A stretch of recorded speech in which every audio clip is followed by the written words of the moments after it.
भिडियोभित्र के होला?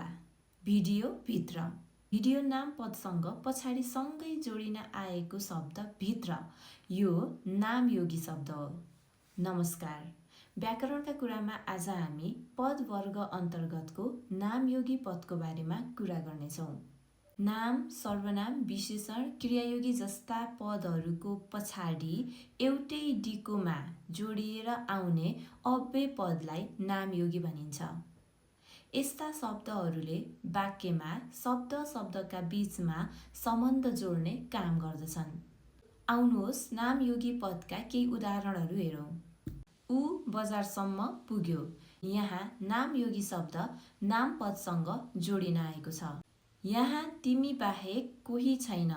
यहाँ नामयोगी शब्द तिमी सर्वनामसँग जोडिन आएको छ।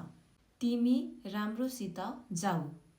यहाँ नामयोगी शब्द विशेषण पदसँग जोडिन आएको छ। भाइ बहिनीहरू, यदि तपाईहरूलाई परीक्षामा एउटै डिकोभित्र रहेका दुईवटा शब्दहरूमध्ये पछाडिको शब्दलाई मात्रै रेखाङ्कित गरेर पदवर्ग छुट्याउन लगाएको छ भने तपाईहरू ढुक्क भएर नामयोगी लेख्न सक्नुहुन्छ।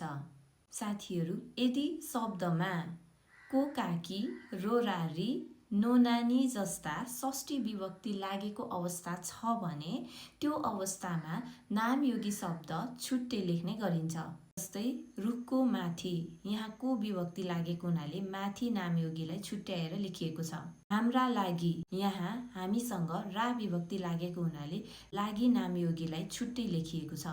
षष्ठी विभक्ति लागेको अवस्था बाहेक अरू जुनसुकै बेला नामयोगी शब्दलाई शब्दको पछाडि जोडेर नै लेख्ने गरिन्छ। साथीहरू, मन्दिर पछाडि रुख छ। यसमा नामयोगी शब्द कुन हो? पहिचान गर्नुहोस्। अर्को भिडियोमा फेरि भेटौँला। धन्यवाद।